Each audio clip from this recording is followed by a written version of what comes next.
Y otra en la universidad, en el hospital John Hopkins en Baltimore, en Estados Unidos. Es profesor de planta del Departamento de Física de la Universidad de la Pontificia Universidad Javeriana.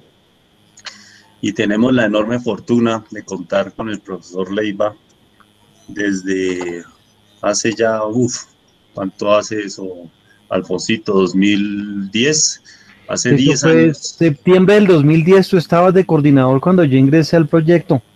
Sí, señor, esa es una enorme fortuna que tenemos en la licenciatura en física de contar con el profesor Alfonso Leiva apoyándonos no solamente con las cátedras, sino que todo este trabajo de investigación que adelanta con su equipo, junto con el profesor Edwin Munevar, pues es algo pues de lo cual estamos muy orgullosos, muy contentos, que realmente pone en buen nombre la Universidad Distrital y la licenciatura en física.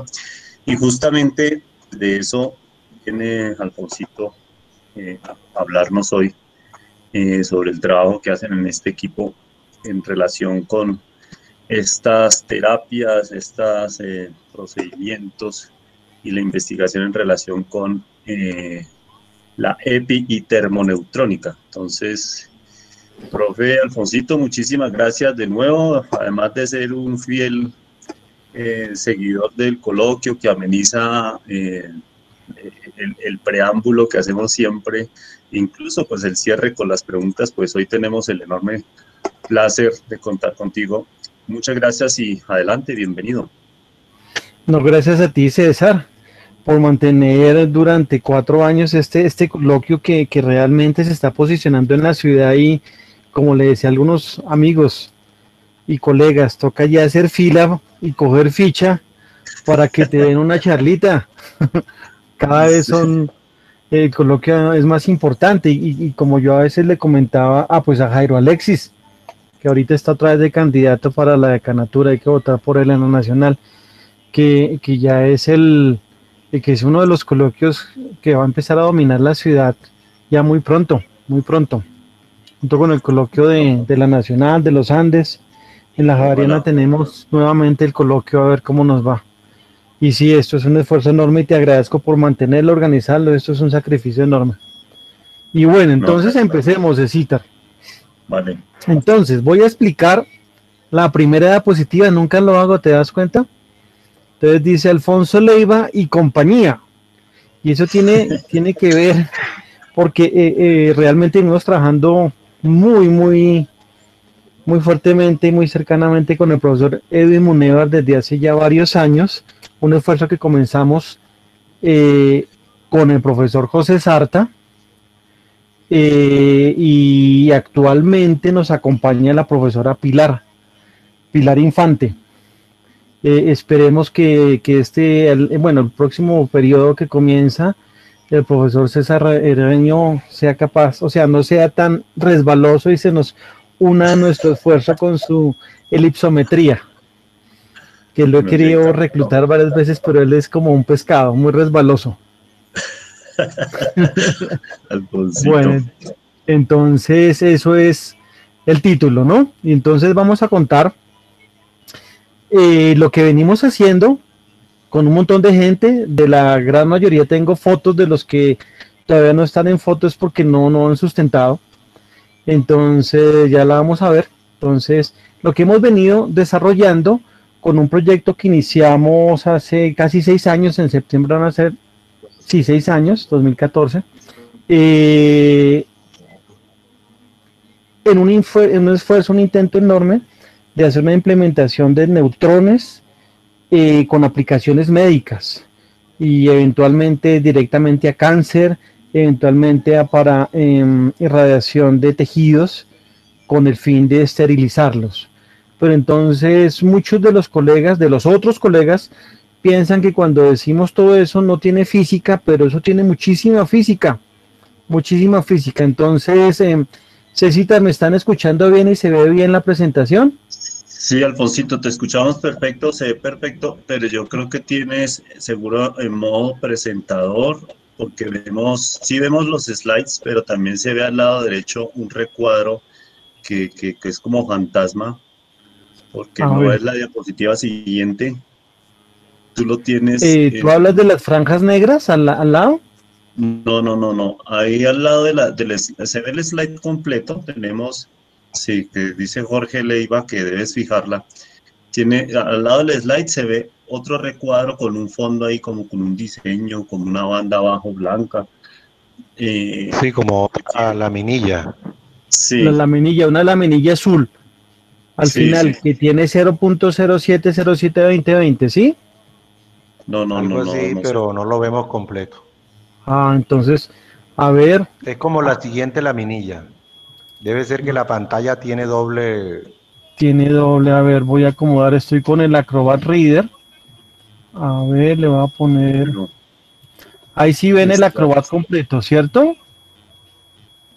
ahí lo estamos, dale a ver.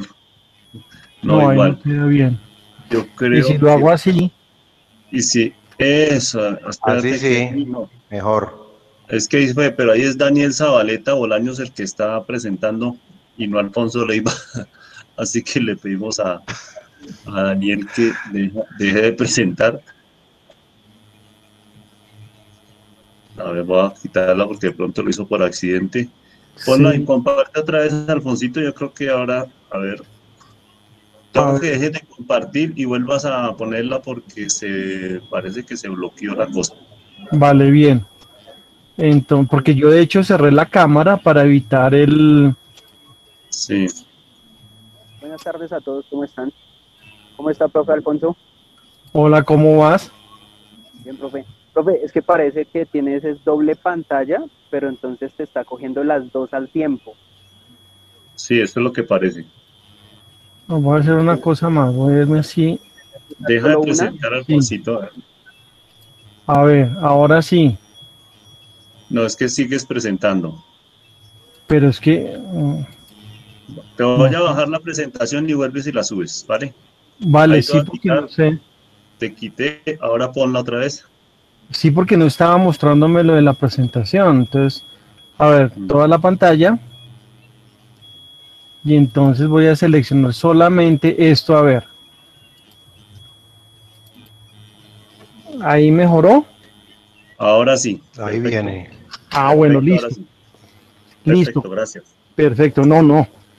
Listo. Entonces, estaba diciendo que bueno, que esto es un montón de física, retomemos. Entonces voy a dar una pequeña introducción, motivación y eventualmente hasta justificación de por qué estamos con lo de la neutrónica en la ciudad de Bogotá. Luego voy a mostrar muy brevemente nuestro proyecto BNST. Luego continuaré con unas simulaciones de GM4 que han hecho los tesistas. Luego un trabajo que hizo otra tesista de una aplicación de la otra plataforma de NAGM4 con un estudio que hizo también en una tesis de maestría. Luego otras modificaciones que hicimos sobre esa plataforma, que ya la empezamos ¿cómo se llama?, licenciar nosotros. El trabajo en desarrollo que estamos haciendo y luego algunas conclusiones y unas perspectivas. Ese sería el contenido de la charla. Y bueno, Cecitar, que se sientan libres de preguntar cuando quieran, ¿no? Entonces, el neutrón, vamos a hablar unos antecedentes pequeños del neutrón, porque es importante, es importante. Con el neutrón pasó algo parecido que con los rayos X. Los rayos X fueron descubiertos a finales del siglo XIX y casi que inmediatamente los empezaron a usar en muchas áreas, incluyendo las áreas médicas, sin tener mucho cuidado de lo que realmente estaban haciendo. El neutrón no pasó lo mismo, 40 años después, en el 32, Chadwick, que recibe el premio Nobel justamente por descubrir el neutrón, apenas 4 años más tarde, este señor Gordon Loja empezó a mirar los efectos biológicos del neutrón, o sea, empezó a irradiar, así como hacía el Röntgen, empezó a irradiar tejidos vivos, incluso humanos, y entonces eso posteriormente se llamó NST, eso por sus siglas en inglés, que es captura de neutrón, es lo que significa eso, esa NSAI. Y luego vio que eventualmente podría ser usado contra el cáncer. Entonces mucha gente le hizo caso. Hay artículos del 36, 38 en revistas como Nature, por ejemplo, Physical Review, que mostraban cómo ya estaban irradiando para cáncer. Y ya a finales de los 30, recordemos que viene la Segunda Guerra Mundial y tal, y bueno, eso hace ahí un ruido. La aplicación se vuelve a tomar en la década de los 50 en Brookhaven y siguieron irradiando. Lo que sucedió después es que los neutrones estaban muy buenos para quemar tejido, porque realmente lo que estaban haciendo era quemar tejido cancerígeno, pero los efectos colaterales estaban siendo más dañinos que el mismo remedio. Y por eso prácticamente tumbaron la facility de ese tipo de aplicaciones de neutrones. El tema es que dentro de los que quedó sin trabajo había un japonés que es el que se lleva el trabajo para Japón. Se regresa para Japón y empiezan a perfeccionar una técnica que tenían, que ya estaban pensando incluso desde los años 30, que era final de los 30, que era usar bórax, porque es que el boro es un buen capturador de los neutrones. Entonces, para concentrar la captura de neutrones, desarrollaron drogas y hoy en día son pioneros los japoneses, gracias a este japonés que estuvo en Brookhaven y luego se fue a desde Estados Unidos debido al cierre de las facilities en Brookhaven.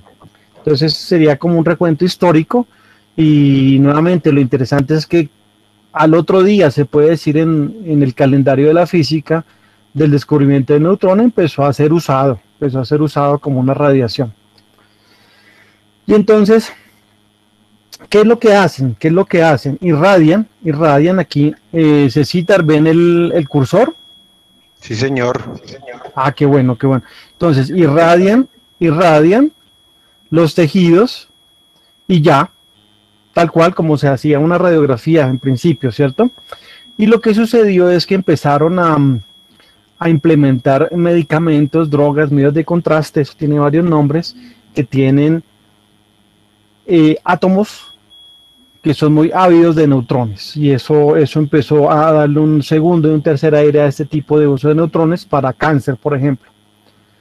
Y entonces tocó empezar a aprender bien qué es lo que hacen los neutrones, cómo es que se hablan, cómo es que se interaccionan con la materia, ¿cierto? Entonces, si vamos a la física de neutrones, física nuclear, entonces tenemos esos cuatro procesos básicos, que es la dispersión elástica, la dispersión inelástica, la captura neutrónica, que es la que nos va a interesar a nosotros, y la fisión nuclear, ¿cierto? Aquí no voy a profundizar mucho, solo voy a mencionar los cuatro procesos básicos, ¿cierto? Y que nosotros para nuestros estudios vamos a ser usuarios principalmente de la captura neutrónica, ¿no? Eso no quiere decir que no podamos hacer dispersión inelástica y dispersión elástica, porque al igual que con rayos X, los neutrones pueden ser usados para hacer neutrongrafías. Entonces, eso de hecho, ya desde los 90 se usa mucho neutrones lentos, llaman en Estados Unidos, a los que le irradian a muestras biológicas para estudiar principalmente membranas, complejos de membranas ya un poquito más grandes. Eventualmente, cuando nosotros tengamos ya nuestra facility, nuestro laboratorio, un aparato que queremos construir entre nuestro equipo de trabajo, podemos hacer también dispersión elástica e inelástica por ese tipo de cosas. Fisión sí, más bien no, porque ahí nos vamos a... Entonces, neutrones hoy en día, si vamos, digamos, al mercado de los neutrones, entonces tenemos típicamente tres fuentes. La original, la primera, son los reactores nucleares, y de aquí también neutrones, por eso estaban en Brookhaven, que ya tenían ese tipo de cosas, y ahí sacaban los neutrones para hacer todo el tipo de radiación. Ahora, tener un reactor nuclear al lado de un hospital no les pareció muy buena idea. Luego, con el advenimiento de toda la física de energías intermedias y energías altas, se desarrollaron todos los aceleradores, ¿no? Y nos dimos cuenta que se pueden producir neutrones con aceleradores. Y finalmente vino, esto es relativamente reciente, unos 90, unos 30 años máximo, vino una manera de hacer los aceleradores bastante más pequeños, y eso los están llamando hoy en día generadores compactos. Y ese es el que nosotros estamos interesados en tener, un acelerador compacto.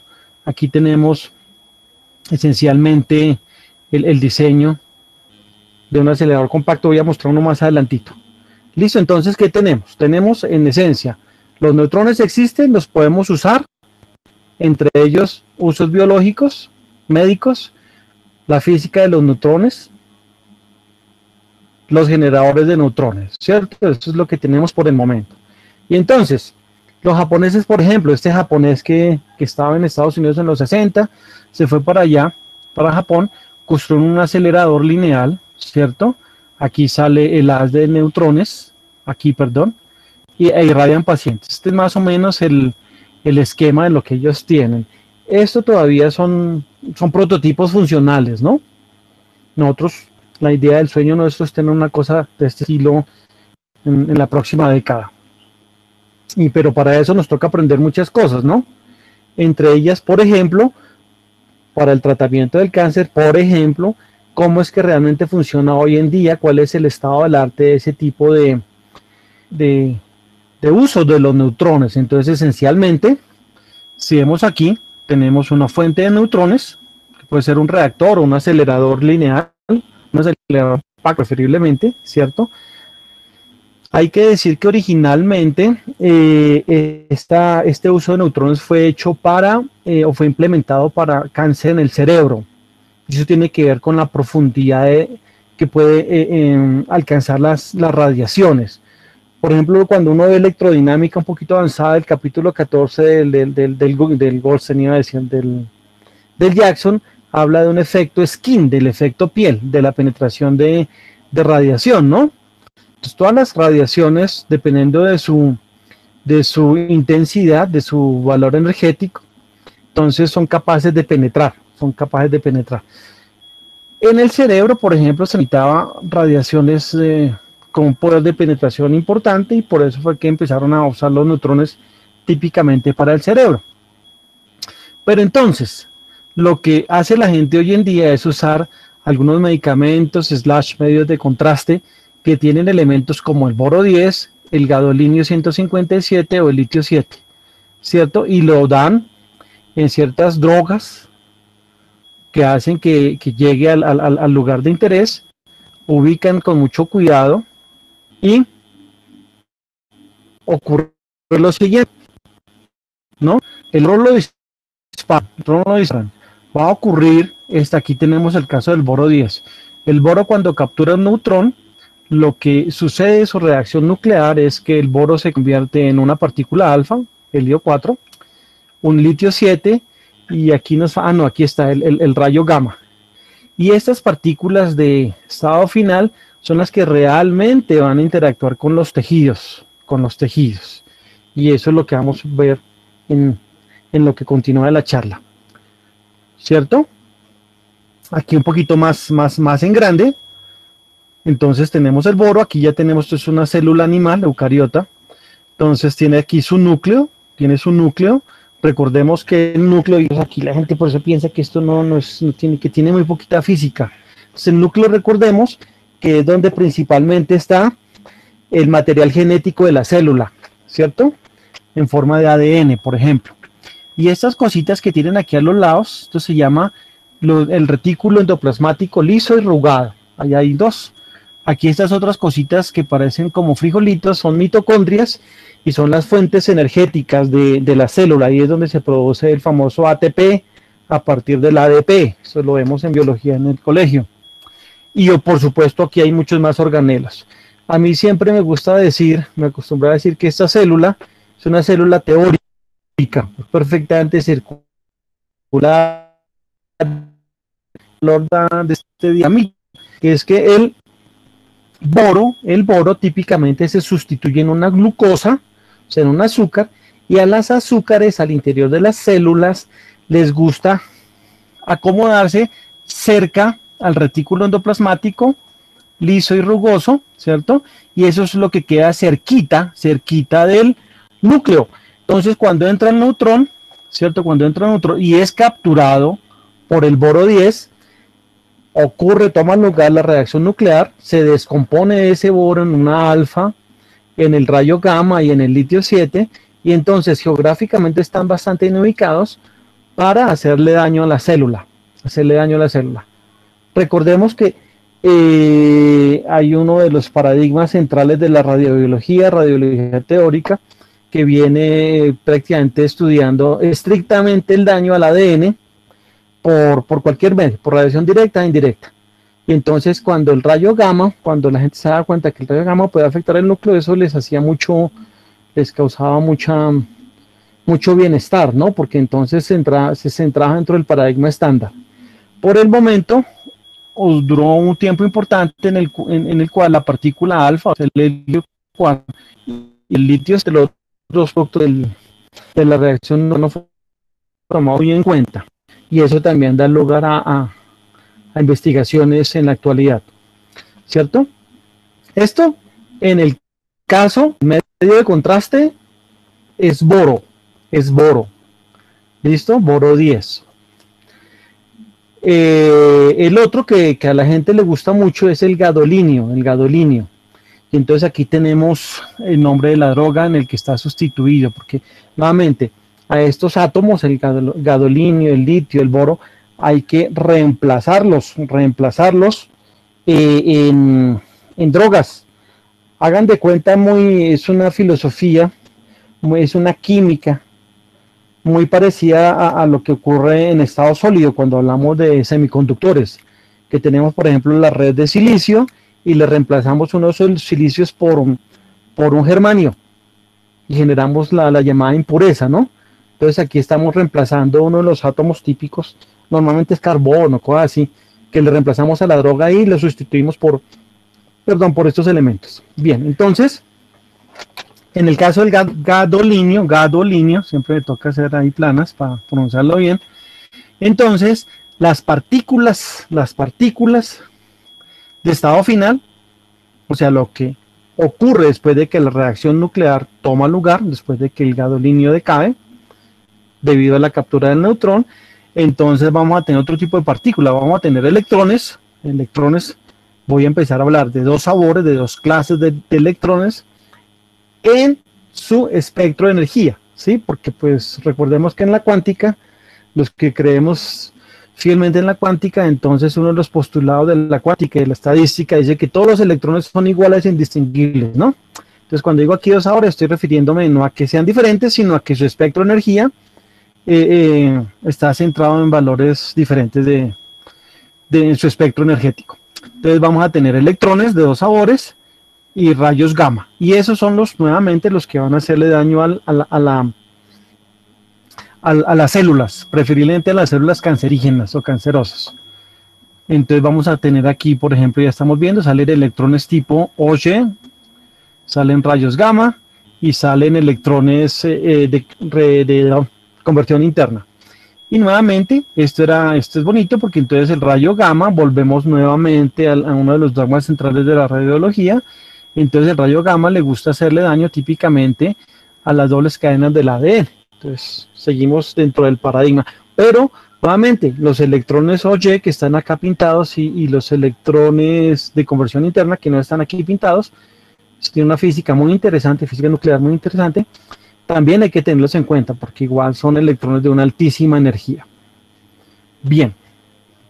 Entonces, aquí que hemos dicho, hemos descrito los mecanismos, la fenomenología de qué es lo que le haría el neutrón a la partícula boro o gadolinio, los átomos que lo capturan, sus estados finales, o sea, estas partículas, alfa, gamma o litio 7, o rayos gamma y electrones de dos tipos, electrones de conversión interna y electrones OY, esos son los que harían daño aquí.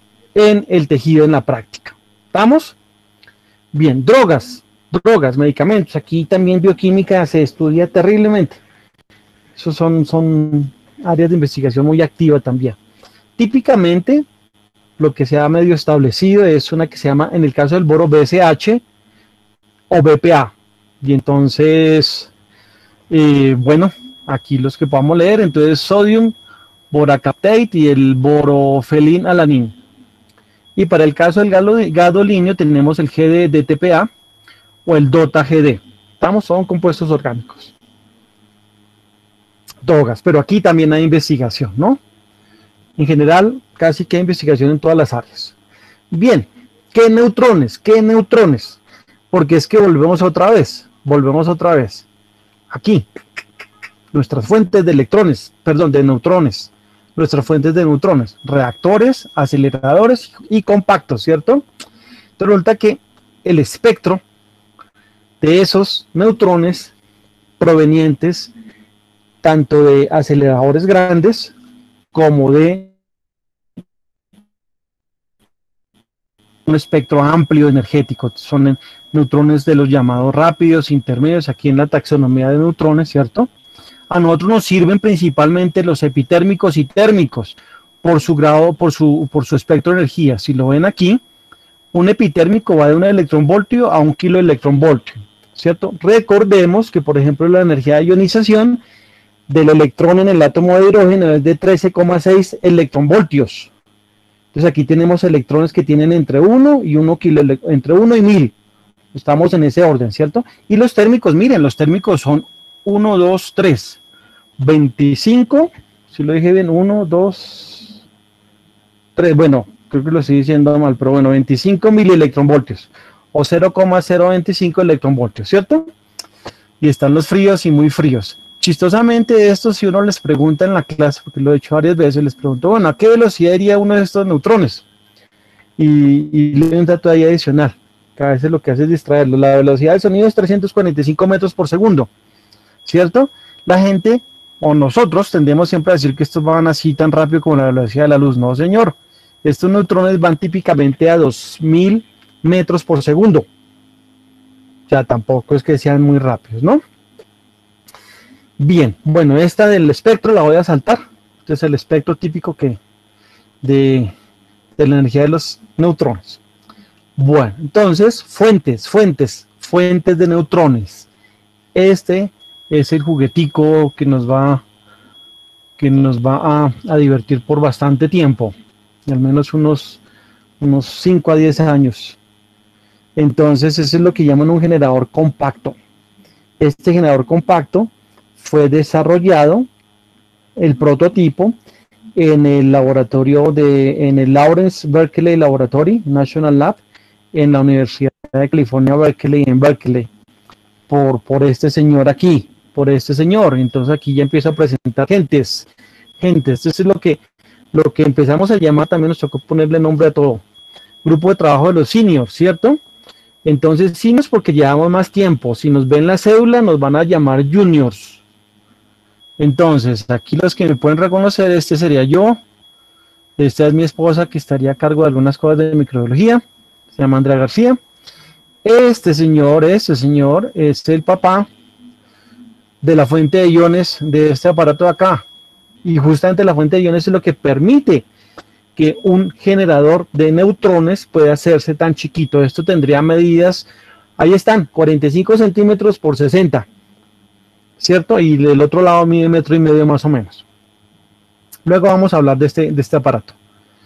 Entonces el profesor Cangó, que nos visitó hace ya 4 años, este es el equipo original de trabajo, el profesor José Antonio Sarta, que para los que no están enterados, también fue director del antiguo Instituto de Asuntos Nucleares. También por eso toda la historia de los neutrones la recibimos del profesor Sarta, su herencia desde el Instituto de Asuntos Nucleares y el reactor IAN R1.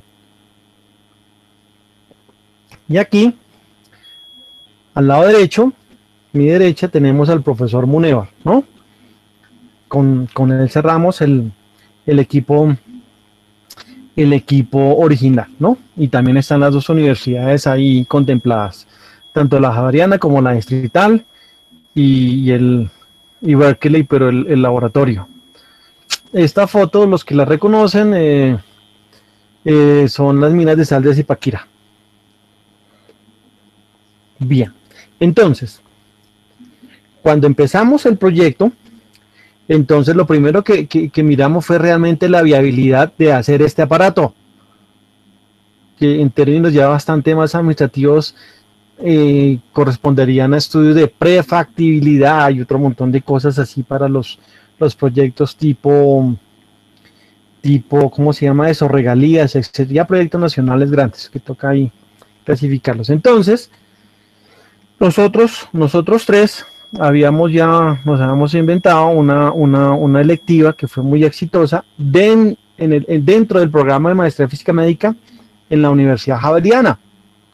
Y entonces logramos reclutar aquí a 4 tesistas maravillosos, fantásticos, que gracias a lo que ellos hicieron, nos dimos cuenta que la cosa era bastante viable. Entonces aquí tenemos a Kevin Alexis Luna, perdón, él es de Pasto, chico muy, muy brillante, ¿cierto? De la Universidad de Pasto. Y los otros 3, aquí no adivinan de dónde son. Sí, señor, de la Macarena. Entonces tenemos aquí a Marcela Cruz, Jorge Cifuentes y Lida Velázquez, que menos mal están para que corrijan las cosas que yo eventualmente no diga correctamente. Entonces a ellos se les encargó el siguiente trabajo. Entonces, el bicho que veíamos aquí, visto aquí, este es un prototipo de verdad, ¿no? Que uno vería ahí en el laboratorio. Pero un diagrama por parte desde el punto de vista funcional sería este que tenemos acá. Entonces, este bicho que tiene. Entonces, tiene aquí una cámara donde vamos a tener gas. En el caso nuestro, deuterio, o sea, el isótopo del hidrógeno, deuterio. También se pueden otras combinaciones, pero nosotros solamente deuterio. ¿Por qué? Porque el deuterio se puede comprar y se puede importar sin mucho diferentes como el tritio, por ejemplo. Y entonces, una de las cosas, esto sería la fuente de iones. Ahí dice. Entonces, este aparatejo que viene aquí como una cosita así, esto que parece como una resistencia de estufa eléctrica, y así en realidad termina siendo, es una antena de radiofrecuencia. Y entonces, los que estamos viendo cuántica y moderna, entonces aquí, con esta onda electromagnética, 13, y pico electronvoltios, 15, y pico electronvoltios, vamos a ionizar estos deuterios que están acá. Y cuando los ionizamos, ya van a ser partículas cargadas, y aquí le vamos a aplicar un voltaje acelerador, y entonces los vamos a jalar. Por eso es que aquí dice D+. Estamos entonces, uno de los grandes logros en su carrera así enorme que tiene el Cango, es el haber sido capaz de construir este aparato.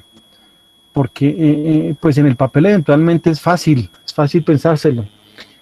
El afinamiento de las radiofrecuencias y voltajes, corrientes, presiones y temperaturas del plasma aquí, eso no es tan del papel.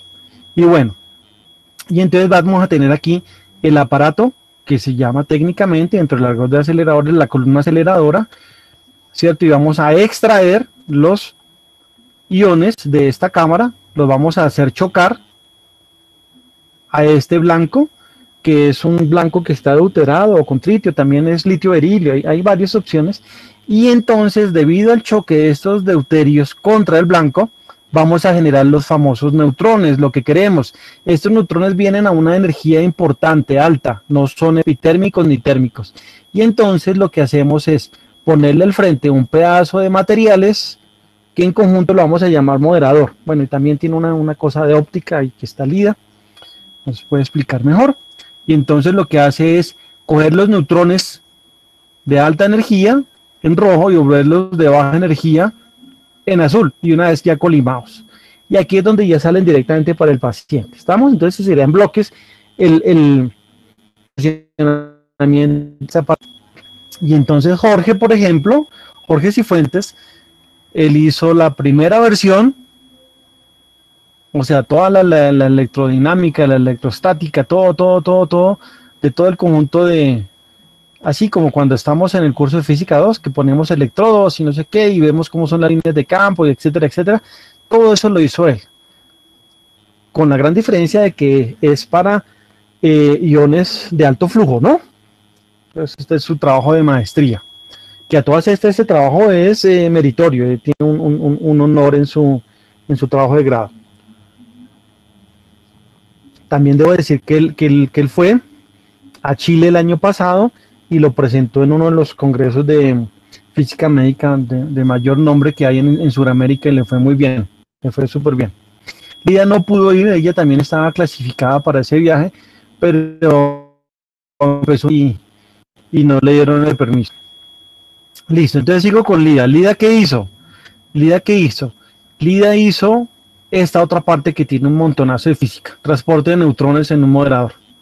Y entonces ya lo que hizo fue echar todas las ecuaciones para saber entonces cómo es que debemos, qué le debemos poner aquí, qué tanto, no sé qué tan ancho, qué tan grueso, bla, bla, bla, para que los neutrones rojos se conviertan en azules. Esto técnicamente se llama correr el espectro de energía, ¿cierto? Julie lo que hizo fue coger los neutrones de aquí y verlos ya aplicados en el paciente. No tengo otra diapositiva, aplicados en el paciente. Y esto es un trabajo bastante más clínico, ¿cierto? Entonces, ¿cómo evaluar una dosis preliminar? Dosis.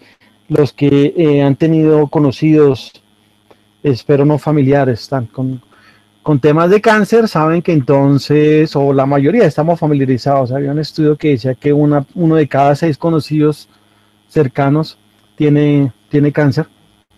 Entonces uno escucha que le van a aplicar tantos grados de dosis. Entonces justamente eso era lo que ella estaba haciendo, evaluando cómo en el caso de los neutrones podemos empezar a hablar de dosis. ¿Listo? Y Kevin hizo una cosa bastante más matemática, bastante más sofisticada en transporte y flujo de neutrones, y él implementó un método que se llama Lattice-Boltzmann para el transporte de neutrones en el moderador. Todas esas tesis le fueron súper bien y todos muy exitosos. Esta es la primera generación que tenemos de tesistas, ¿no?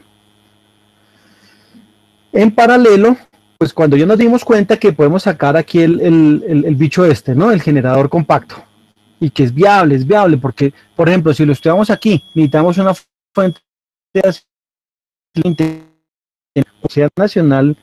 A finales de los 80 estaba un profesor muy querido que se llama el profesor Efraín Solarte. Ellos estaban haciendo implantación iónica, y una de las vainas durísimas, estamos hablando finales de los 80, ¿no? O sea, 90 y casi 40 años. Uy, corríjame ahí, profesor, deberían ser menos, sí, pero sí, bueno. Correcto, casi 40 años, Alfonsito. Bueno, yo entré jovencito en la universidad, no, yo entré muy chiquito. Entonces, ahí me portaba mal y me echaron rápido para la universidad en la casa. Creo que mi papá está escuchando la charla también. Pero bueno, entonces, una fuente de 120.000 voltios hace 40 años era compleja de hacer, por los vacíos, los aislamientos, un montón de cosas. Hoy en día, se puede comprar por internet. Vale entre $100,000 y $200,000. No por Amazon, pero se puede comprar por internet. Entonces, cuando nos damos cuenta de que esto lo podemos hacer, tenemos que empezar a estudiar bien toda la física que está pasando aquí. Toda la física. ¿Cuál física? Esta física. Toca volverme acá. Esta física. ¿Qué es lo que realmente hace el galodinio, hace el boro? ¿Cómo sale la geometría? Eso vamos a llamar la activación energética y angular de los productos del decaimiento para ambos aparatos, para ambos átomos, el gadolinio y el boro. Y eso lo hicieron este par de muchachos en la versión, en la primera versión. Creo que reconocen la foto, ¿no? Entonces, eso lo hicieron Diego Alexander Telles y Robinson Steven Medina. Esta es la fecha de graduación. Súper felices. Ellos ambos fueron propuestos para meritoria, laureada y meritoria, y a uno de los dos, no voy a decir a cuál de los dos, ya está, y el otro le tocó reiniciar el proceso. Es tan bueno que pasó algo en los jurados y entonces reiniciar el proceso. Igual le van a terminar dando meritoria a ambos. ¿Listo? Entonces, ¿ellos qué hicieron? Tomamos GN4. Todos los que están escuchando muy seguramente han escuchado hablar de GN4 del profesor Munevar, o a mí eventualmente, ¿cierto? Y entonces, GN4. Y el profesor Munevar es muy famoso y muy querido por una electiva que él dicta sobre en GN4. ¿Listo? Los trabajos de ellos dos, miren los trabajos de ellos dos, de Diego y de Steven, ya han sido publicados. Una de las revistas, una de las revistas yo llamaría nietas de lo que el profesor Sarta se inventó en su momento en el reactor. La revista se llamaba Investigaciones Nucleares. Ha pasado un montonazo de cosas con el reactor. Hoy en día está en el Servicio Geológico Colombiano, el mismo reactor, le han cambiado de letrero del dueño. Y entonces ellos actualmente tienen una revista que llaman Revista de Investigaciones y Aplicaciones Nucleares. Ahí está. Entonces el trabajo de Steven, que era con el boro, aquí está, ya nos fue publicado. Y el de Alexander, el de Diego, el de Telles, ya también fue publicado más adelante, también está la referencia, ¿cierto? Y entonces, en ese trabajo que se hizo, como ya decía, tenemos el bicho andando, viable en nuestras cabezas al menos, debemos entender bastante bien la física que está pasando en términos de la reacción nuclear. Entonces, por eso es que empezamos a cambiar aquí NSR, Neutron Capture Reaction, o sea, captura, ¿cómo se llama? Reacción nuclear de la captura. Y entonces aquí está el boro. Y entonces viene el neutrón, aquí empezamos, como tenemos diferentes espectros de energía, podemos ir de 0.025 electronvoltios hasta 1 kilo electronvoltios, ¿recuerdan? Este es el espectro de energía en el que el boro puede funcionar más o menos bien. Entonces se genera el estado excitado, el boro 11, y en el primer canal va a salir el litio y la partícula alfa, y este litio 7 excitado es el que nos va a sacar aquí el gamma, ¿cierto? Todo esto es lo que ocurre aquí. Entonces necesitamos saber si variando un cachito esta energía, cuánto nos va a variar el espectro, cómo nos va a variar aquí los ángulos, entre comillas, ángulos en 3D, ¿no? Ángulos sólidos, y el gamma. Eso nos toca entenderlo bien, nos toca caracterizarlo. Voy a acelerar un poquito.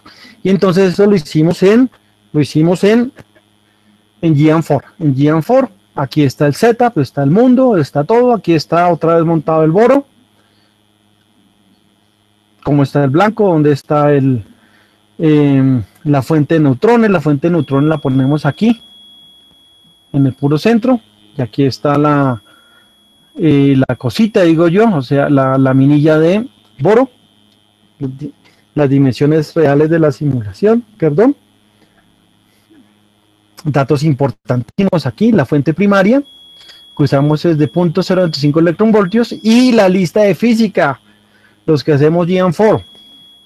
Entonces estamos usando la Standard Physics y el Hadron Physics, y una cosita que aquí se llama la cascada de Berti, ¿cierto? Para esa época, en el verano del 2016, habíamos asistido a un encuentro de GN4 con los dueños de GN4, el profe Munevar y yo. Eso fue en Boston, y empezamos a indagar bastante más de toda la física, y nos fuimos enterando que la física esta nuclear, a lo que hoy en día la gente empieza a llamar a muy bajas energías, o sea, a este tipo, a décimas de electronvoltio, no es tan bien conocida, no está tan bien caracterizada. Entonces la cosa se pone bastante más interesante.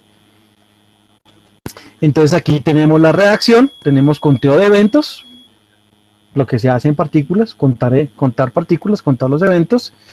Aquí la energía de la alfa, del beta y del gamma, ¿cierto? Esto es para cuando cuando el neutrón es de 0.25 electronvoltios, ¿no? Y eventualmente se va a correr en la medida en que tenemos un neutrón más energético. Y a eso es lo que, por ejemplo, gente como el profesor llama los grupos de energía. Esto se ha hecho por el momento solamente para un grupo de energía. Entonces ahí hay un montón de física nuclear para hacer en este contexto muy particular nuestro, ¿no? Aquí estamos viendo que aquí está el primer branching radio. Ay, perdón. No sé cómo... ya sé. El de 93.3, o sea, que corresponde aquí, les decía yo, a esta reacción de arriba, la primera. Eso es lo que ocurre el 93% de las veces, o sea, 93 de cada 100, y el 6%, o sea, 6 de las otras 100, ocurre esto. Y estas son las energías, no me voy a tener mucho porque acabo de ver el reloj. Listo, y caracterizamos. ¿Qué se pudo caracterizar? Toda la distribución, pues el teta y el phi, y ya está. El otro trabajo, les decía que también fue publicado en esta misma revista del redactor, aquí en Bogotá. Aquí estamos todos. Está Telles, está Medina, el profe Sartre, el profe Monedar. Estoy yo de último porque creo que fue por un de estatura esta vez. Y entonces, listo, ahí está. Aquí está la física del gadolinio, que es bien interesante. Por lo siguiente, fíjense que aquí el gadolinio, una vez, aquí está el paso 1, paso 2, paso 3, otra vez, paso 1, paso 2, paso 3, paso 4, paso 5 y paso 6, ¿cierto? Fíjense que una vez el neutrón es capturado, por supuesto el núcleo es el que se excita, ¿no? El núcleo del gadolinio. Entonces se llama el gadolinio, hay 158 estrellitas que está excitado. Lo que va a pasar es que va a emitir rayos gamma, pero los rayos gamma son debido a la transición electrónica. Esos son fotones. Y los fotones se producen por transiciones electrónicas. Recordemos, eso es física moderna, ¿no? Y cuántica. El tema esencialmente se reduce a dos cositas. Aquí voy a pasar rápidamente. Entonces, aquí tenemos el núcleo, ¿se dan cuenta? Entonces vamos a tener una reacción, una interacción electromagnética entre el núcleo y las capas cercanas al núcleo, la capa K, la llaman los nucleares, de los electrones, de los orbitales electrónicos, y eso va a producir electrones muy energéticos, bastante energéticos, y estos pueden hacer muchísimo daño a la célula, muchísimo daño. Y van a haber transiciones internas, y van a emitir rayos X, y van a salir los otros electrones o Y, ¿cierto? Aquí está la geometría real de la simulación, un neutrón. Nuevamente estamos en el primer grupo de energía de grupo 0.025. Aquí ya vemos en estos rayitos, los rayitos serían realmente las trayectorias, o sea, la cinemática del decaimiento. ¿Listo? Nuevamente ponemos la física aquí, en el caso del gadolinio es bien interesante. Otra vez, la lista de física es la estándar de Jean-Fort entre comillas, y vuelvo aquí atrás. Toda esta historia de los electrones de conversión interna y los OY es de un interés enorme en minería, porque resulta que hay un otro átomo que se llama el manganeso, que es una mina de oro para esta física, y es una física análoga a la del gadolinio. Entonces, lo que quiero decir es que la del la del manganeso es de gran utilidad ahorita por cosas de minería y otras vainas que yo realmente no entendí con los que estuvimos hablando, que eran los capos de esta física. Y nuevamente, entonces, ¿qué tenemos de los resultados de la captura? De la reacción nuclear de captura, ¿no? Acá, para el gadolinio. Entonces, nos toca contar las partículas que estén completas, entonces salen tantos electrones por captura y tantos fotones por captura, y están 294 y 011. Y nuevamente, tenemos entonces la distribución energética, y la distribución angular. Aquí hay una cosa que debo decir. Si nos vemos un poquito más en detalle, ustedes se van a dar cuenta que aquí tenemos Jean-Fort 4, o sea, Jean-Fort, perdón, 1005, 1000, y me falta una. Bueno, entonces, ¿qué pasa? Que las diferentes versiones de Jean-Fort, debido a la incompletez, entre comillas, y el desconocimiento parcial de la física neutrónica a bajas energías, entonces nos empieza a producir cosas que no son, cosas que no tienen que ver tan de cerca con los experimentos. Entonces aquí hay mucha física, entre comillas, teórica por desarrollar. Y eso también pasa para la distribución angular. Y aquí estamos hablando son de los electrones, que hay de dos sabores, y de los fotones. ¿Listos? Y entonces, ahí voy a parar. ¿Qué hemos hecho con Jean-Fort? Hemos caracterizado la reacción de captura neutrónica para ambos átomos de interés inmediato, que es los de boro y los de gadolinio. Y hemos aprendido, nos hemos dado cuenta que estas plataformas enormemente y súper bien mantenidas, recordemos que este Geant4 es una colaboración mantenida desde el CERN, ¿no? Y trabaja 4.000 personas en números de equipos enormes. Entonces, la física parcialmente está incompleta. Y entonces son cosas que nos toca también empezar a completar. ¿Listos? Ahora, resulta que el primer trabajo que realmente hicimos es el de esta señorita que está invitada. Esta fue realmente nuestra primera tesista y antecedió a los que hicieron todo el trabajo de la caracterización del acelerador compacto. Ella los antecedió por un año. Ella se llama Julie Alexandra Pavón, actualmente trabaja en el Cancerológico. También es graduada de la maestría en física médica en la Javeriana. Y con ella empezamos a aprender, empezamos a estudiar, con ella empezamos a abrir camino, el profe Monevar y yo, en una plataforma, una adaptación que había hecho un grupo de franceses a Geant4 para irradiar DNA. Nosotros en ese momento teníamos un proyecto que se ha ido congelando justamente por las envidias y debido a los egos de todas estas grandes jefes aquí en Bogotá. Y queríamos usar radiación gamma para esterilizar membrana amniótica humana. La membrana amniótica es la del saco amniótico de los bebés recién nacidos.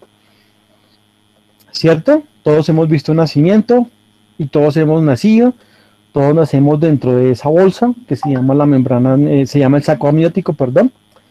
Y eso ¿por qué es importante? Porque es que de lo que está hecho el saco amniótico en parte está constituido por una membrana y esa membrana es terrible y enormemente rica en células madre. Y esas células madres son muy queridas, son muy especiales, son muy, muy mimadas en lo que hoy en día se llama medicina regenerativa y curativa. Y entonces lo que hace la gente hoy en día es esterilizar con cócteles de antibióticos enormemente altos esa membrana amniótica, por ejemplo, ¿para qué? Para quemados. Pues, mucha gente, por ejemplo, y yo fui beneficiario de una de esas plastas que actualmente se usan aquí en la Secretaría de Salud, en Bogotá, digo yo, en el Distrito Capital. Entonces le ponen a uno eso tiene todas esas cosas que están escritas en esas palabras y la piel se regenera casi que al 100% perfecto. Y caminando rápido eso no se nota nada tampoco. Listo, y entonces, después de hacer un estudio muy minucioso, entonces Alexandra se dio cuenta que realmente lo que teníamos que matar eran las bacterias que contaminan este saco amniótico, y en particular una de las que mayor contamina es esa que está aquí escrita, el Staphylococcus aureus. Y entonces al final estuvimos mirando cómo con el Geant4 DNA, este DNA Geant4, íbamos a irradiar este ADN del Staphylococcus aureus. Y justamente debido, por ejemplo, a la incompletez de la física, no pudimos, que estaba programado ese año 2018, en el Geant4 de ese momento, la versión 10.02, solo pudimos con electrones y protones con energías entre 1 y 1000 kiloelectronvoltios. Los neutrones no estaban bien programados y entonces justamente por eso, gracias al trabajo que hicimos con Alexandra, ahí está muy linda ella, entonces tomamos ese DNA Geant4, nos metimos en el código, en el corazón. Hay que recordar que el DNA Geant4 es código abierto, ¿no? Es open source, es todo eso, por supuesto el Linux, ¿no? Nos metimos con esos tres muchachos que algunos de ustedes los alcanzan a recordar, de izquierda a derecha. Entonces están Jaiber, en el centro está Mariana y en el lado derecho está Miguel. Y entonces, como ya hemos aprendido con Alexandra que hay muchas cosas por hacer en el DNA Geant4, en la variación al Geant4 que han hecho los franceses para estudiar material biológico, entonces lo que hicimos fue hacer con su paquete y luego las modificaciones que que pudimos, ¿cierto? Estos son graduados del 2019. Este trabajo lo pusimos en forma de la tesis de ellos con conjunto, ¿no? Ellos tuvieron tres trabajos independientes que los combinamos en un solo póster. Y fuimos a este encuentro, al LANSPA 2020 en enero en Costa Rica. Alcanzamos a viajar antes de toda la historia que está pasando con ese virus, ¿cierto? Y presentamos el póster, fue muy exitoso, y también conocimos a una gente que es conocida del DNA Gen4, una gente que hace Open 2, otro francés. Nos estamos haciendo amiguetes y muy seguramente empecemos a colaborar con ellos también. De hecho, ya empezamos por los laditos. Pero bueno, entonces, ¿qué hicimos? Entonces, ahora sí ya toca poner una célula no tan teórica. Esa ya es un diagrama bastante más realista, es bastante más cercano a lo que se ve en el microscopio. Y entonces, si lo alcanzan a notar, ya es más volumétrica y se ve en 3D. Aquí tenemos el núcleo, el retículo endoplasmático, las mitocondrias, y tenemos esa agüita en la que flota todo eso, entre comillas, aunque muchos dicen que también hay un esqueleto que se llama el citoesqueleto dentro de la célula, y esa agüita, por ahí está Edgar, esa agüita nos genera muchos chistes con mi hermano que es bioquímico. Esa agüita es el equivalente al citoplasma, es equivalente al vacío cuántico. Ahí está todo. Ahí está absolutamente todo lo que necesita la célula para sobrevivir y mecanismos funcionales. El chiste es que Edgar estaba haciendo neurociencias en su segundo área. Él hizo el doctorado en Göttingen, en física nuclear, y entonces mi hermano estaba en ese momento en Göttingen también, y entonces el profe le puso a estudiar un montón de cosas de la célula, y resulta que la célula sin el citoplasma no es nada. Y entonces el Edgar estaba apenas aprendiendo, y ahí le dice a mi hermano: listo, me hace falta aprenderlo del citoplasma y ya me queda lo de la célula listo. Eso es como decir, me hace falta entender las ecuaciones diferenciales parciales, y ya cuando entienda eso ya hace ondas. Listo, entonces, ¿qué hacen estos manes? Estos manes tienen el ADN, estos de los franceses, y ellos hicieron una cosa. Aquí es la molécula del ADN, un cachito, un mini cachito. Entonces se dan cuenta, aquí tenemos pentágonos y acá tenemos hexágonos, y lo que ellos hicieron fue calcular lo que llaman baricentros. Calcular los centros y reemplazaron la molécula por esos centros. Voy a quitar todo esto. Por esos centros de dispersión, llamamos nosotros. Los centros de dispersión. Nosotros lo que hicimos fue primero darnos cuenta que podemos calcular mejor el centro de masa normalito, y si calculamos el centro de masa, eventualmente podemos no solamente poner ADN, que tiene una estructura geométrica muy, muy sofisticada y muy regular, hexágonos y pentágonos, ¿cierto? Aquí. Y podemos empezar a poner proteínas y eventualmente membranas. A ver, vuelvo a mirar el reloj. Y eso fue lo que hicimos. Bueno, lo que hicimos ellos, ¿no? Lo que hicimos ellos. Después eso fue el código de ellos, ¿no? Aquí están los dibujos dentro del código. Después, entonces, ¿qué lo es? Esto es centros de masa, pero creo que esto ya es energía absorbida, energía depositada. Sí, creo que sí. A ver. Sí, señor. Exacto. Entonces lo que hicimos fue primero, obviamente, mirar que la variación que le estamos haciendo al código de los franceses, es decir, reemplazar los baricentros de esos hexágonos y pentágonos por sus respectivos centros de masa, producía la misma física. Exactamente la misma no esperábamos, pero sí bastante parecida, y ahí la estamos viendo, ¿cierto? Por coordenadas, porque eso es por coordenadas. Y aquí entonces estamos viendo ya lo que ahorita estaba pensando que era la otra gráfica. la energía depositada. Entonces la energía depositada la podemos los código de ellos, que fue el que empezamos a usar con Alex, código variable, Jaiber y Miguel, ¿cierto? La energía depositada y el conteo de los enlaces simples y de los enlaces rotos, enlaces simples y enlaces rotos que produce nuestro estudio modificado, ¿cierto? Esencialmente lo mismo. Entonces el cambio que le hicimos para estudiar lo que le pasaría aquí al ADN, si tomamos centros de masa o los centros geométricos, centro geométrico, centro geométrico, centro geométrico, centro geométrico o centro de masa, entonces por aquí, para cada base. Entonces la física, como esperábamos nosotros, no varía mucho y podemos empezar a pensar en exportar el mismo código a otras biomoléculas de interés, principalmente proteínas y lípidos, que los lípidos son los que conforman las membranas, ¿no? Listo. Después empezamos a hacer dibujitos bonitos, empezamos ellos, ¿no? Cuando digo empezamos, empezamos ellos.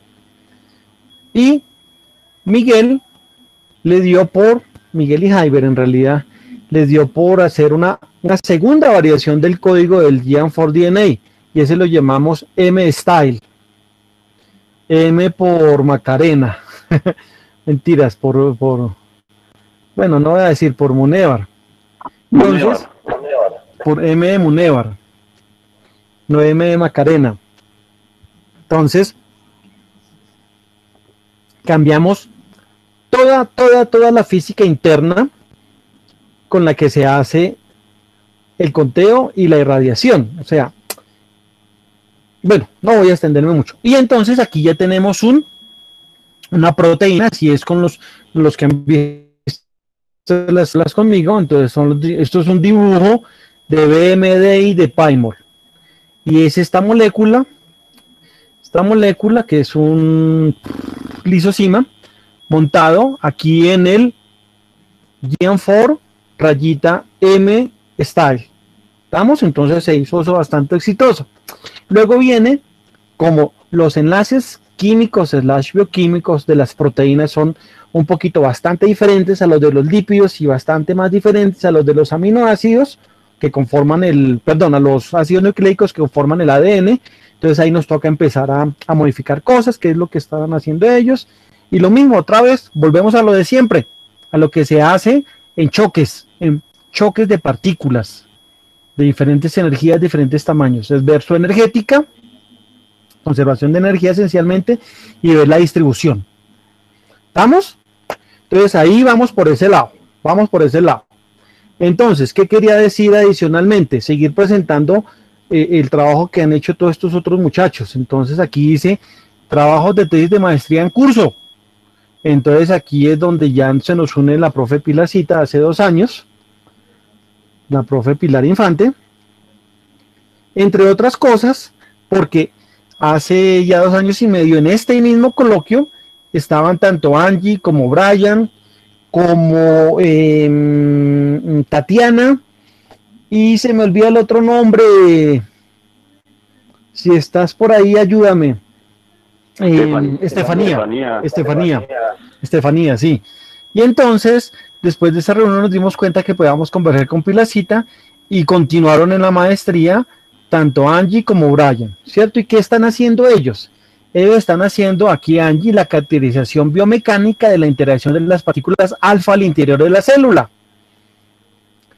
Y Brian, muchos dicen,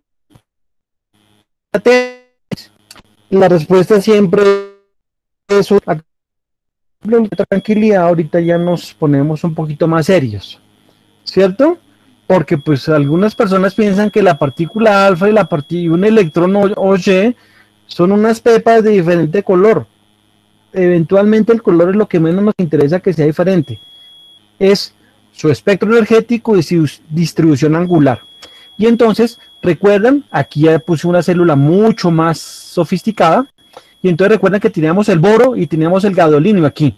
Y venían estas partículas, venía el neutrón, y hacía que se produjeran electrones y alfas y litios, ¿recuerdan? Entonces, ellos están estudiando realmente es cómo la energía de tanto las alfas como los electrones, una vez pasa toda esa física nuclear y el reactor y el acelerador compacto y todas esas cosas, una vez pasa esa física nuclear, en realidad, ¿qué le va a pasar a la célula? ¿Cuál va a ser el daño? ¿Cómo esta célula aquí va a absorber la energía de esta partícula y de esta partícula? ¿Estamos? Un trabajo de maestría, aquí ya vamos en el segundo año, ya entramos en la recta final. Esas cosas están siendo estudiadas. Con Víctor, el profe Víctor, el que nos ayuda en los laboratorios, estamos haciendo la versión 2.0 del acelerador de partículas.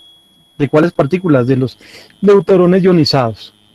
Ya con una electrodinámica 3D, con valores bastante más acercados, geometrías más realistas, geometrías volumétricas, porque ustedes a veces piensan que el electrón es un punto y eventualmente sí, pero un electrón no es un punto ni dos puntos, tiene volumen y tiene un montón de cosas, ¿no? Y adicionalmente, normalmente nosotros ponemos nuestras ecuaciones de Maxwell, Coulomb, las ponemos sin temperatura. ¿Lo notan? Al igual que la de Newton, al igual que la de Schrödinger, nunca ponemos temperatura. Pero resulta que este plasma no es que esté muy frío que digamos, está más bien es calientito. Y entonces toca empezar también a estudiar un montón de las correcciones debido a la temperatura. Y entonces eso es lo que nos está proporcionando Víctor, ese estudio. Y Robinson y Diego siguieron con su caracterización, porque toca aumentar el número de partículas, toca hacer la estadística, toca hacer para diferentes grupos de energía, ver qué inferencia tiene esas variaciones en la distribución angular y en la energética de los productos finales. ¿Estamos? También tenemos otro grupo enorme, grandotote, de tesistas de trabajo de grado. Algunos de ellos están en modalidad pasantía. Tanto Diego como Holman, ellos están prácticamente listos. Ellos estudiaron la captura por hidrógeno, Diego, y por nitrógeno. Holman estuvo en Costa Rica, presentó un póster y le fue súper bien. Lo aplaudieron y mucho. Iba a decir que casi consigue novia, pero no, académica. Y entonces están luego Talia, Jefferson, que ellos están dedicados a profundizar el conocimiento del grupo en la radiobiología. Camila, en todo lo que le pasa realmente desde el punto de vista biomecánico a una membrana celular de una célula cancerígena. Valeria está resucitando el trabajo que empezamos con Alexandra. Te la voy a presentar, Alexandra. Ella es la heredera de la esterilización de membrana amniótica con rayos gamma. Y Jair y Sebastián somos enrolando para la colaboración con el francés, que luego les voy a hablar de eso si quieren. Listo, conclusiones, hay muchas, pero esencialmente que hay mucha de toda la física que podemos hacer para este tipo de física nuclear con GeM4. Los profesores de la vieja escuela típicamente solo creen en CMP, en Penélope y en otra serie de códigos que no es que estén mal. Lo que sucede es que la gran mayoría de ellos eventualmente los podemos comprar. Digo eventualmente es porque eso no se lo venden a todo el mundo. No es como la fuente de voltaje de 120.000 voltios, que si ponemos los $100.000 nos la traen. Esos necesitan clearance, necesitan un montón de cosas. Y entonces el poder implementar toda esta física en GeM4 nos pone al mismo nivel de competencia que cualquier laboratorio del mundo para hacer esta física nuclear. También podemos empezar a simular. ¡Ay, juemá, chicas! Se me olvidó Andrés Betancourt. Perdón, aquí toca poner a Andrés Betancourt. Yo sabía que me faltaba alguien. Andrés Betancourt. Que con Andrés vamos a empezar a montar el parte de la columna aceleradora. O sea, lo de Víctor y lo de Jorge Cifuentes. También en GeM4. y que tenemos biomol, ese lo llamamos biomol Gianfor. Trabajo a futuro, tener la versión 1.0 de nuestro biomol Gianfor. Trabajo futuro, la caracterización completa de las reacciones involucradas en la captura neutrónica en la captura neutrónica, perdón, implementación de biotargets, más bio que targets en Gianfor, y hacer otra cosa que ya empieza a ser una necesidad inmediata, y es empezar a conjugar Gianfor con dinámica molecular y o química molecular, perdón, química cuántica y mecánica molecular, todo junto. Entonces, trabajo es lo que hay, como dice Alexis. Profesor Cecitar. Profesor Alfonsito, muchísimas gracias por esta muy interesante conferencia. Que aún no hay como no, ustedes con tanto trabajo. Entonces ahí dejo abierto el micrófono suficiente tiempo para que podamos conversar. Vale, sí, pues yo creo que lo más fácil es que cada quien haga sus preguntas abriendo el micrófono. Yo estoy revisando el chat, pero no encuentro. Ahí no estoy usando el profesor Fabio Lorenzo. Felicitaciones al profe Alfonso, a los profesores y a los estudiantes por este equipo. Éxito en el proyecto. Y lo demás son... hay una pregunta de Diego Telles. Dice... yo no sé si escucha retorno. ¿Soy solamente yo el que escucho retorno o se escucha allí también? No, pues a Diego Telles que no conseguimos una mejor foto. La única respuesta que Diego, le puedo dar. Sí, ¿qué se refiere con ondas o con espectros de fotones? No, y es que son los espectros de fotones y se producen rayos X, que son fotones de frecuencias de baja por debajo de los gamma. Diego Telles estaba haciendo unas aclaraciones ahí de unas preguntas que surgieron. Ya, pero entonces estoy leyendo en desorden, ¿sí o no? Vamos a comenzar de arriba para abajo en orden a ver si así nos funciona mejor. Entonces, aquí está Paula Andrea Triana, dice, ¿siempre se obtiene una ruptura doble en la hélice de ADN? Pregunta desde Dresden, Alemania, profesor Leiva. Cecita, espera que vas a hacer una cosa para el retorno. Y ahora sí, otra vez. Pregunta Paula Andrea Triana, ¿siempre se obtiene una ruptura doble en la hélice de ADN? No. Se obtienen dobles sencillas y resulta que hay una cosa que los gianforeros de primera generación no tuvieron nunca en cuenta, y es que en una célula in vivo, ¿cierto? Tú puedes romper el doble enlace, pero el ADN tiene mecanismos de reparación y eventualmente se puede autorreparar. Entonces, doble enlace, difícil, pero se han visto casos, enlace sencillo, olvídalo, eso va a ser autorreparado por el ADN. Entonces, idealmente lo que se quiere es que el daño que se le haga al ADN sea múltiple para que los mecanismos biológicos de autoprotección que tiene la célula no puedan tomar acción. O si toman acción, igual no pasa nada. Ok. Gracias, Alfonsito. Dice ahora sí, Diego Telles. Bueno, él contestaba la pregunta. No siempre se genera ruptura doble. Creo que está coincidiendo en la respuesta que tú das.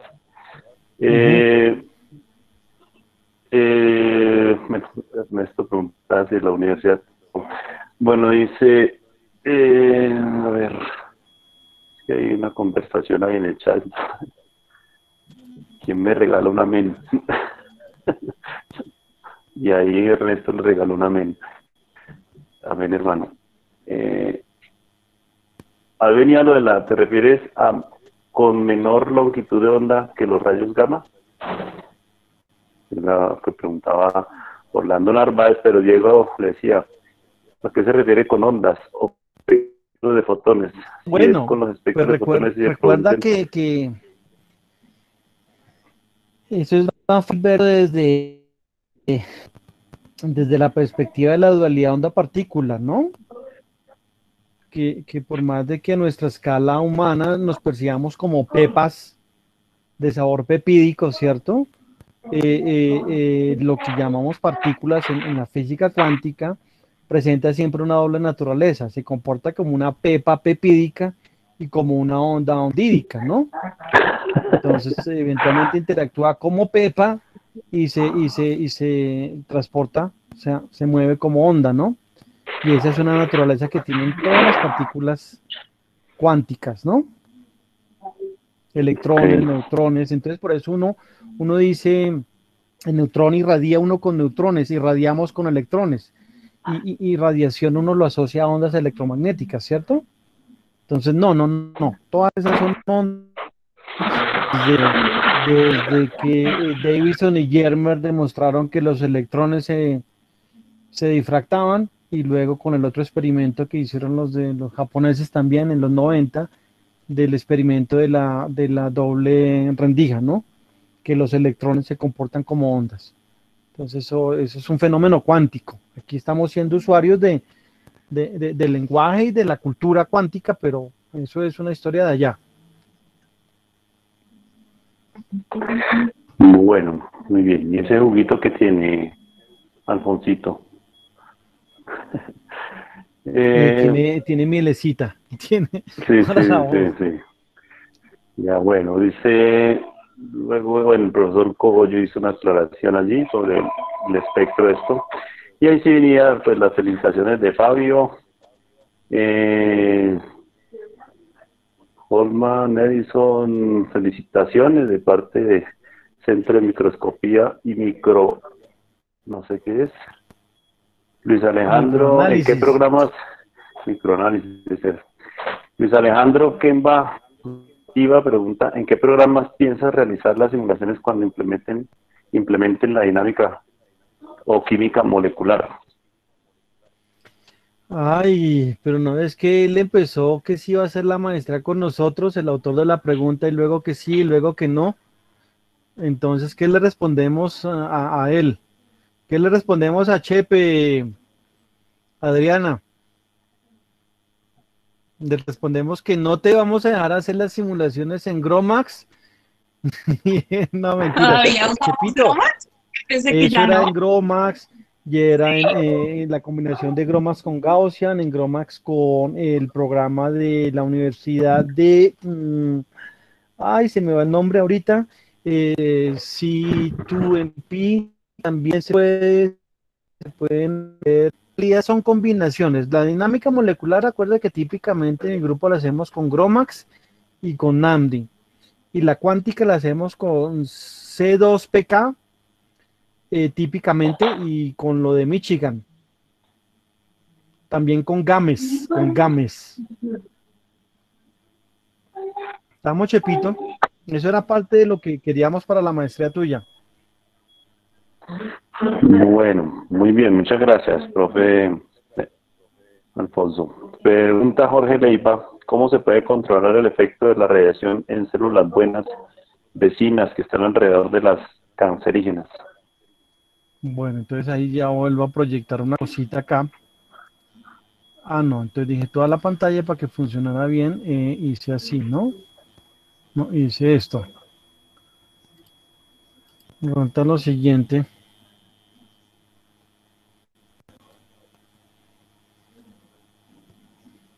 Resulta lo siguiente. Aquí, por ejemplo, o aquí. Mejor aquí, mejor aquí. Sí, claro. Todos estos neutrones.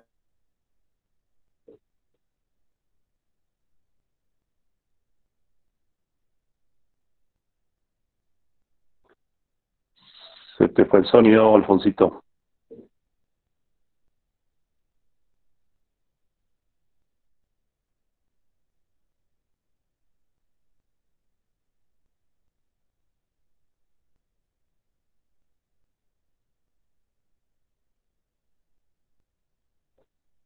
¿Se fue Alfonso o fui yo el que se quedó sin sonido?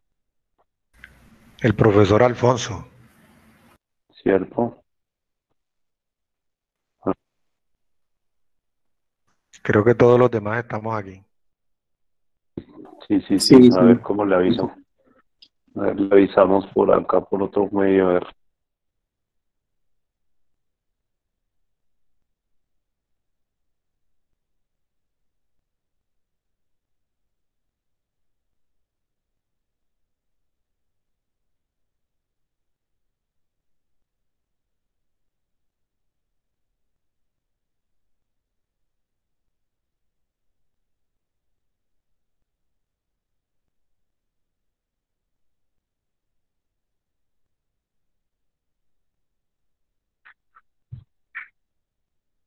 Sí, parece que se quedó sin internet porque tampoco le entran los mensajes por el WhatsApp.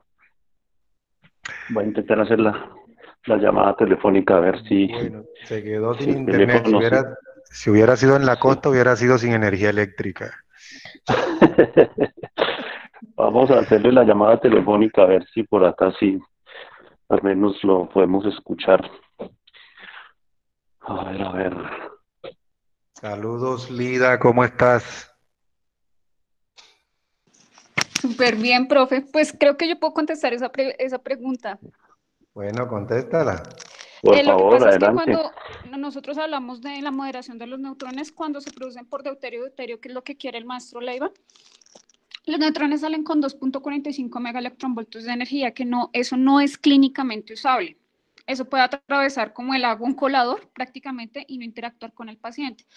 Entonces, los neutrones interactúan y se moderan con el material y salen con energías clínicamente usables. ¿Qué es una energía clínicamente usable?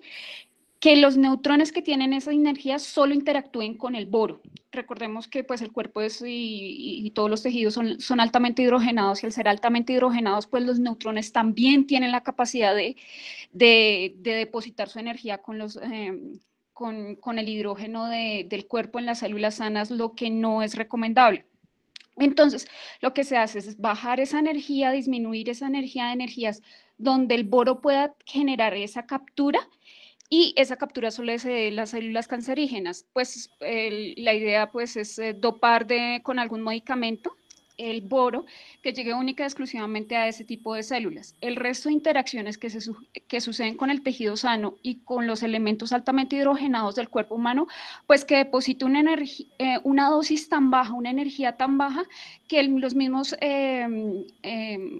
como sistemas de autorreparación de las células lleguen a hacerlo, reparando todos los daños y los que no se puedan reparar, pues que las células lleguen a una apoptosis y que esto al fin pues no genere un daño grande a las células sanas. Si se da cuenta, profe, eso es cuando uno tiene buenos alumnos, ahí de una vez los reemplazan fácilmente. Sí, sí, yo por eso estaba tranquilo, yo hice lista y hasta que no los vi a todos, ahí dije, no comienzo. Entonces, si ven la imagen del profe, pues ahí hay una colimación. Esa colimación son materiales diferentes al moderador. Por lo general también pueden ser de litio 7 y que tienen buena captura a energías un poco más altas de las térmicas y las epitérmicas, capturan esos neutrones de energías más altas. Y es que yo señalando aquí en pantalla, y pues coliman el haz de neutrones al tamaño del tumor, pero eso no significa que los neutrones que no lleguen directamente a interactuar con el boro le van a hacer daño a las células sanas. Interactúan, sí, con materiales altamente hidrogenados, pero la idea es que interactúen y depositen una dosis tan baja, pues que los mecanismos de autorreparación de las células pues lo hagan de manera autónoma. Muchas gracias, Lida. Quedó bastante clara No sé si el profe Leiva quiere agregar algo. Creo que quedó claramente explicado. El profe Leiva volvió y se Desconectó. parece ser. Es que está con un problema, nos advirtió que está con un problema con el explorador de Internet. Y entonces, bueno. Vamos a ver qué tan bien formados quedaron todos estos estudiantes, porque las preguntas siguientes las tendrán que responder ustedes. A ver, Jorge Nicolás Torres Rodríguez pregunta, dice, al emplear un frame como Geant4, ya está establecido una metodología de implementación. Sin embargo, escuché que habían iniciado un desarrollo de M-Style, Munevar Style se llama. ¿Cómo es esa metodología de desarrollo?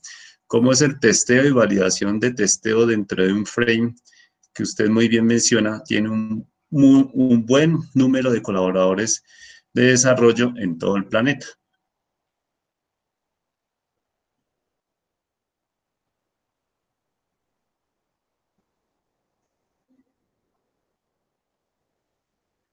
A ver, ¿quién nos César, ayuda con esa? ya A ver, volví. ya. Yo Dale, volví a dale. esa partecita. Entonces, escuché la pregunta, no, lo que sucede es lo siguiente. Por un lado, sí, GM4 está muy bien hecho y está bastante completo, pero hay que tener en cuenta que GM4 juega a Monte Carlo, ¿no? A que los eventos pasan o no pasan. Y uno de los elementos que usa para el peso estadístico de los eventos son las secciones eficaces. Son las secciones eficaces. Y entonces recuerden que las secciones eficaces es esencialmente la medición del choque de una partícula contra un blanco.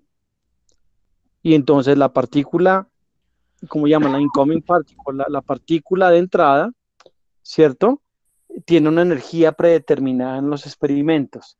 Entonces hay muchos experimentos que están hechos a altísimas energías, a altas energías, a energías intermedias y lamentablemente a bajas energías para muchas de las secciones eficaces de interés de nuestro problema en particular, las mediciones no están muy completas que digamos. Entonces, por eso hay que entrar a hacer ciertas reparaciones ahí. No sé si respondo a la pregunta, César, porque la escuché parcialmente. Entonces, Vale, eso pues esperamos a ver si reacciona Nicolás. Y mientras tanto vayamos avanzando a la siguiente. Sebastián González pregunta, profe, ¿qué pasaría si bombardea el ADN con electrones de alta energía? ¿Qué pasaría con el ARN si se bombardea con los mismos electrones de alta energía? es una pregunta muy física, muy de físico. Hay una cosa bien interesante y es que en este momento, todos los que estamos asistiendo al seminario, al coloquio, estamos siendo irradiados por partículas cósmicas, ¿cierto? Y entonces nosotros somos casi que transparentes para todas estas partículas cósmicas que son partículas de realmente muy alta energía. Entonces, en la medida en que tú dispares a un blanco, ¿cierto? Una energía muy alta, lo que pasa es que ese blanco va a ser de una u otra manera cuasi transparente a la partícula con la que irradias, con la que bombardeas.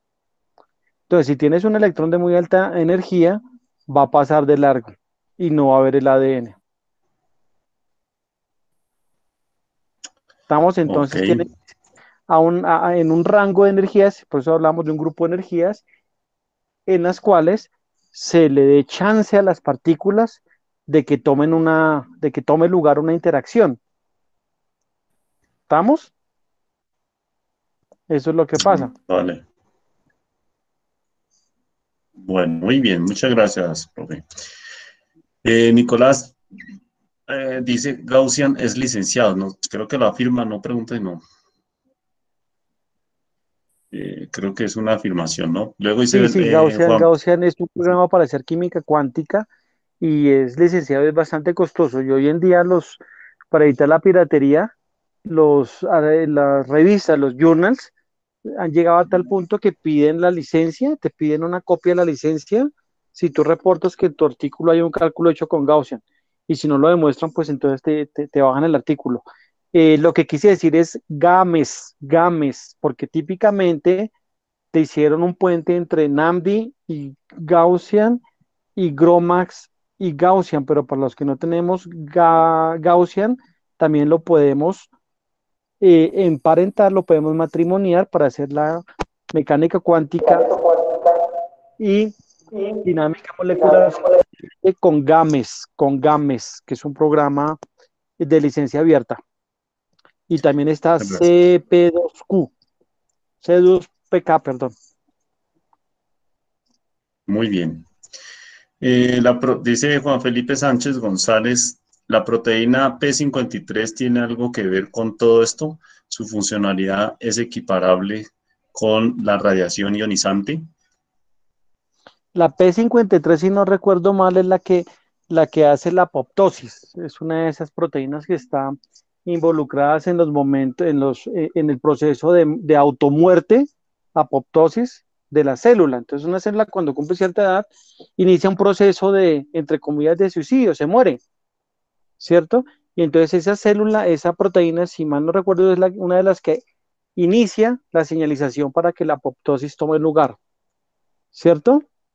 Entonces, eso es lo que hace esa P53, ¿cierto?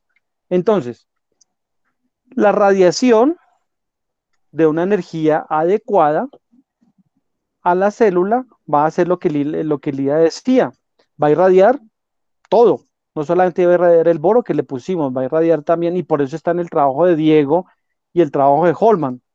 Las moléculas orgánicas típicamente, o sea, su contenido más alto son carbono, hidrógeno, oxígeno y nitrógeno, ¿cierto? El hidrógeno y el nitrógeno también absorben neutrones, los que están ahí normalitos, biológicos, orgánicos, entre comillas, ¿cierto? Entonces la radiación va a afectar a todas las moléculas y a todas las proteínas y a todo lo que esté ahí metido, en mayor o menor manera, dependiendo su energía, ¿no? Son dos cosas diferentes, o sea, son... Muy bien. Teniendo en cuenta el ambiente protonado celular, ¿se podría determinar el efecto de la radiación en la maquinaria metabólica celular de las células buenas? Eso es la pregunta Jorge Aleiva, Jorge A. Leiva, sí.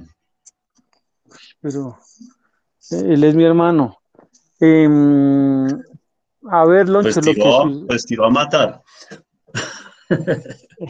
no, es muy así. Eh, no, lo que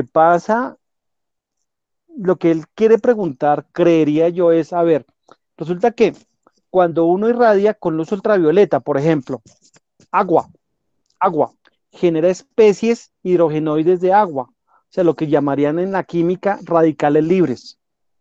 Esos radicales libres son moléculas de muy alta reactividad. Esas son las costeñas o los boyacenses de las células, se pelean con sus vecinos de una. ¿Estamos? Y entonces, de alguna manera sí, sí, se excita, pero las partículas que están involucradas en nuestras reacciones nucleares, esas no van a producir esa, esas especies radicales libres del agua. Esas más bien se producen con ultravioleta y cosas así, con una radiación de otra frecuencia. Ok. En el chat no hay más preguntas. Yo tengo una pregunta, Alfonsito, si me permites. Sí, Todavía nos queda un tiempito, ¿no? Sí. sí, Ah, señor. pero tú tienes clase ahorita a las 4 y tienes que almorzar. No, Sí, no, mi tengo que pregunta es lavar, simple, es sencilla. porque plancho Es más tarde. sobre la suerte que ha tenido el proyecto de inversión para la compra pues, de los insumos para este acelerador compacto, el que yo me enteré de esto el año pasado, tal vez, Sí, cuando tú con el profe Muner y el profe José Sarta estuvieron en el 6DC justificando el proyecto pues, para la inversión, porque esto también recibía una contrapartida de la Unión Europea, si no recuerdo mal. no Como que era nos contaras un poco de eso. por parte de la Unión Europea, es decir, estrictamente del Organismo Internacional de Energía Atómica. Ok. Sí, nosotros teníamos... Listo, profe Cogollo, quedamos en contacto. Eh, hemos tenido varios tropiezos y varios destropiezos, ¿cierto? Por ejemplo, la comisión, el organismo, como llaman ellos requerían por parte nuestra el 100% del dinero, así, Bolívar tras de Santander, como diría mi abuelo. ¿Listo? O dos contados, cuenta usted y cuento yo. ¿Cierto? Entonces, debido a que no le pudimos, Bolívar sobre Santander, nosotros le decíamos que era 4 años, ¿cierto? Entonces, en este momento estamos en una pausa respecto a la colaboración que tendríamos con ellas, porque no solamente era un dinero, sino era también un apoyo técnico-científico, ¿cierto? Pero igual eso no nos va a detener de ninguna manera porque en la medida en que hemos ido creciendo, ¿cierto? En la medida en que hemos ido creciendo y aprendiendo la física y todas las cosas específicas asociadas al proyecto, pues nos damos cuenta que cada vez es menos, no que no la necesitemos, por supuesto que necesitamos ayuda externa, pero cada vez es menos lo que vemos que necesitamos, ¿cierto? O sea, cada Vale, vez vale. vemos que el monstruo es más pequeño, no tan grande como nos lo habíamos soñado. Bueno, pues no sé si haya alguna pregunta final o podemos dejarte ir a almorzar porque también está sin almuerzo. Bueno, Si no entonces hay más preguntas, pues yo hago dos avisos para dos. los que quedan y pues me disculpo, te diste cuenta que se volvió a caer mi browser. Sí, Entonces, sí, quiero sí. hacer dos avisos. Entonces, a veces los chicos preguntan que si se necesita ser muy brillante para trabajar con nosotros. En realidad, lo único que se necesita para trabajar con nosotros es tener las ganas de trabajar con nosotros. Entonces, a los que les ha llamado la atención o tienen cierta curiosidad, que sencillamente nos lo hagan saber, nos lo hagan saber, porque hay trabajo de diferentes categorías, niveles, grados de dificultad. Y entre mayor sea la comunidad involucrada en este gran proyecto, pues mayor éxito vamos a tener, ¿no? Entonces también es una invitación grande. Y otra cosa que se cayó ahí la vaina. El profe Camilo Jiménez, que también lo conocen mucho en el proyecto, invita mañana a una charla, no sé si tú tengas el link, lo mando más tarde para que tú eh, lo mando a una charla sobre, ¿cómo llama él? Metrología, lo de metrología. Ah, sí, sí, sí. Y ojo, porque nosotros aquí en Bogotá hemos despreciado bastante lo de la metrología, porque eso como que suena como muy técnico, ¿cierto? Eventualmente sí, eventualmente no. Eventualmente sí, eventualmente no. Dile que por el correo electrónico, y si no que a los que me conocen que me escriba este muchacho que preguntó. Pero fíjense que esto de metrología, al igual que esto de neutrónica, está abriendo y puede abrir muchísimas oportunidades laborales como científicos. Entonces es una invitación a que abramos los ojos a otras áreas del conocimiento que nos pueden dar trabajo. Es cierto, y tenemos que poner mucha atención a poner la física y todo esto al servicio de las necesidades cotidianas y pues qué más cotidiano que medir, que el hacer los intercambios, que el trueque, que el comercio. La Y si no nos calibración, metemos datos, en este cuento de la metrología, pues estamos quedando por fuera de una de las funciones fundamentales. Acabo de poner ahí en el chat los correos tuyos, el de Munevar y el de la profe Pilar, para que exacto. los interesados pues los contacten. Y bueno, pues no sé, yo no tengo espérate, busco acá rápidamente, es que lo voy a tener en el celular, pero estoy acá en el computador. Si lo encuentro mientras... Es Haleibar, Udistrital, Haleibar, Udistrital o Alfonso Leiva@gmail. Vale, ahí están, en el chat he puesto tu correo, el Vale, jaleibar@distrital.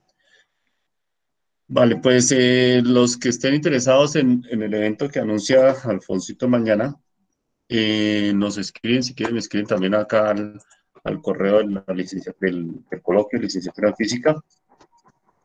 Con mucho gusto les busco el link y se los comparto.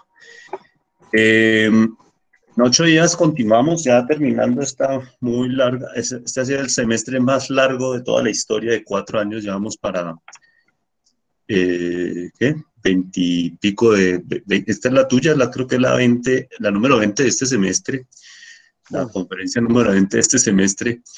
En 8 días tenemos el honor de contar con una invitada extranjera del departamento, ella es del departamento del Valle, de la Universidad del Valle. Está por aquí Jessica, que nos va a contar sobre su trabajo de grado en átomos fríos y cosas que son muy interesantes. Entonces ya mismo les vamos a mandar la invitación, ya tenemos lista la publicidad. Alfonsito, muchas gracias, de veras que... Cecita, a ti por la invitación. Y felicitaciones por este trabajo, por el equipo que han conformado, pues por el grupo como tal que se ha configurado en esta línea.